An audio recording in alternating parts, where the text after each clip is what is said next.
So good day, lovers of STEM, and welcome back to Engineering 101. This is week 3, lecture 1.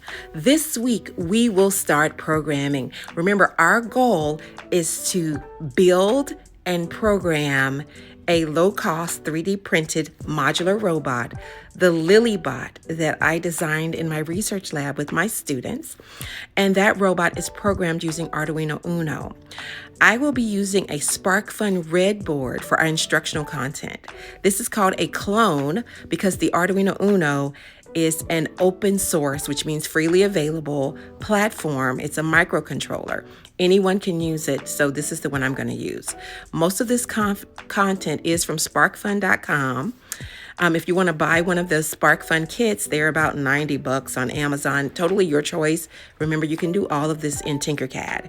You don't have to buy anything. Everything's optional until you get to my robot, if you want to build and program the robot. So a microcontroller is the brains of your robot. It's the thing that reads in data and takes out data. When it's reading data from a robot, that is called an input.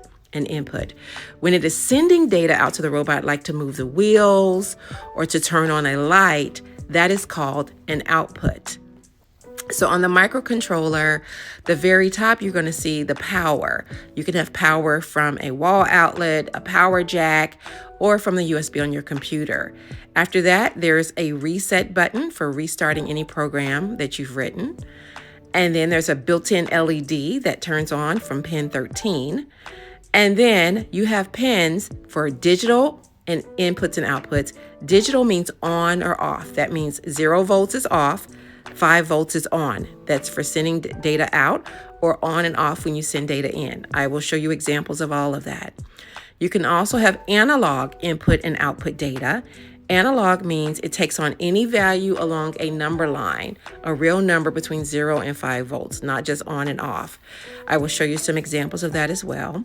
You can also have supplemental power in. You will see when we get to the robot, to drive the motors and everything else on the robot, you're going to need more than just your computer USB. We use a battery pack.